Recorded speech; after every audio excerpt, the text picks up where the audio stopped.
فرمانے لگے یہ میرے لیے بہت بڑا امتحان تھا۔ میں نے کہا اتنا بڑا امتحان؟ میں نے وہ خط لیا اور تندور میں ڈال دیا کہ میرے نبی صلی اللہ علیہ وسلم کے مقابلے میں مجھے بلایا جا رہا ہے۔ 40 دن جب گزر گئے نا، نبی کریم صلی اللہ علیہ وسلم نے ایک اور حکم دے دیا۔ وہ حکم کیا دیا؟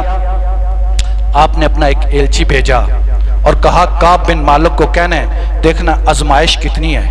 لیکن صحابہ کرام رضوان اللہ علیہم اجمعین نے اس آزمائش پر وہ کتنا پورا اترے۔ آپ فرماتے ہیں وہ ایلچی آیا، مجھے کہنے لگا نبی کریم صلی اللہ علیہ وسلم نے کہا ہے اپنی بیوی سے دور ہو جاؤ۔ میں نے کہا حوصلہ دیکھیے کعب بن مالک کا، میں نے کہا صرف دور ہونا ہے یا طلاق دینی ہے؟ کہا نہیں، نبی صلی اللہ علیہ وسلم نے کہا دور ہونا ہے۔ میں نے اپنی بیوی کو کہا اپنے میکے چلی جاؤ اور میکے جا کر اس وقت تک وہیں رہنا ہے جب تک فیصلہ نہیں ہو جاتا۔ کعب بن مالک کو اکیلا چھوڑ دو۔ کعب بن مالک اکیلا ہے۔ 50 دن گزر گئے ہیں۔ 50 دن جب گزر گئے تو 50ویں دن کی جو رات ہے، اگلے دن جب صبح ہوتی ہے تو کہتے ہیں منادی ہو گئی کعب بن مالک تمہیں مبارک ہو۔ لوگ اعلان ہو گیا، قرآن کی آیت نازل ہو گئی، سورۃ التوبہ کی 118 نمبر آیت کہ وہ 3 آدمی جن کا معاملہ مؤخر کیا گیا تھا، نبی کریم صلی اللہ علیہ وسلم نے یہی کہا تھا نا اب اللہ تعالیٰ ہی تمہارے لیے کوئی فیصلہ کرے گا، تو اللہ تعالیٰ نے آیت نازل کر دی۔ وہ 3 آدمی جن کا معاملہ مؤخر کیا گیا تھا، جن پر یہ زمین اپنی وسعت کے باوجود تنگ ہو گئی تھی اور جن پر ان کی اپنی زندگیاں تنگ ہو گئی تھیں، جب انہوں نے توبہ کر لی تو اللہ تعالیٰ نے ان کی توبہ کو قبول کر لیا۔ کہتے میری توبہ قبول ہو گئی، میں اب گیا خوش ہو کر نبی کریم صلی اللہ علیہ وسلم کو ملتا ہوں۔ نبی صلی اللہ علیہ وسلم کو لوگ مبارکباد دے رہے تھے، کعب بن مالک کی مبارکباد مل رہی ہے۔ نبی کریم صلی اللہ علیہ وسلم کو میں نبی صلی اللہ علیہ وسلم سے ملا اور اللہ کے نبی نے مجھے بھی مبارکباد دی، اور میں نے کہا اللہ کے نبی میں جو کچھ میرے پاس موجود ہے میں اللہ کی راہ میں صدقہ کرنا چاہتا ہوں۔ اللہ کے نبی نے کہا نہیں، کچھ اپنے پاس بھی رکھ لو۔ تو میں نے کہا چلو جو خیبر والا حصہ ہے میں وہ اپنے پاس رکھ لیتا ہوں، بقایا سارا کچھ اللہ کے راہ میں صدقہ کر دیتا ہوں۔ اور میں نے نبی کریم صلی اللہ علیہ وسلم کے سامنے بیٹھ کر انہیں یہ بات بتائی، اے اللہ کے نبی یہ جو میری برات ہوئی ہے یہ اس وجہ سے ہوئی ہے کہ میں نے سچ بولا ہے، اور میں اب زندگی میں کبھی جھوٹ نہیں بولوں گا۔ اور حضرت کعب بن مالک رضی اللہ تعالی عنہ فرماتے ہیں کہ جتنا فائدہ مجھے سچ بولنے کی وجہ سے ہوا ہے، کسی کو بھی میرا خیال ہے کسی صحابی رسول کو اتنا فائدہ نہیں ہوا ہوگا۔ تو یہ وہ کعب بن مالک ہیں رضی اللہ تعالی عنہ۔ دیکھیں جنگ تبوک میں نہیں گئے ہیں لیکن اللہ تعالیٰ سے توبہ کر لی ہے، سچی توبہ کی ہے۔ ثم یتوبون من قریب، فوراً توبہ کر لیتے ہیں اور پھر وہ اس گناہ پر اصرار نہیں کرتے ہیں، ندامت اختیار کرتے ہیں، شرمندگی اختیار کرتے ہیں اور اللہ تعالیٰ سے مانگتے ہیں تو پھر اللہ تعالیٰ انہیں معاف کر دیتا ہے۔ آج ہمارے پاس بھی گناہ ہے، ہم نے بھی بہت جرم کیے ہیں۔ کچھ جرم ایسے ہیں جو ہو سکتا ہے لوگوں کو پتا ہو، زیادہ تر جرم اور گناہ ایسے ہیں جو صرف آپ کو پتا ہے اور آپ کے رب کو پتا ہے۔ اس لیے ابھی آپ کے پاس زندگی ہے، اس وقت سے اس فرصت سے فائدہ اٹھا لیں اور تہجد کے ٹائم اپنے گھر میں بیٹھ کر، مسجد میں آ کر، تنہائی میں بیٹھ کر اللہ کے سامنے گڑ گڑا کر اللہ تعالیٰ سے معافی مانگ لیں۔ اللہ فرماتے ہیں لا تقنطوا من رحمت اللہ، میری رحمت سے نا امید نہیں ہونا، میں تمہارا ایک گناہ نہیں، ان اللہ یغفر الذنوب جميعا، میں تمہارے سارے گناہ معاف کر دوں گا۔ وآخر دعوانا ان الحمدللہ رب العالمین۔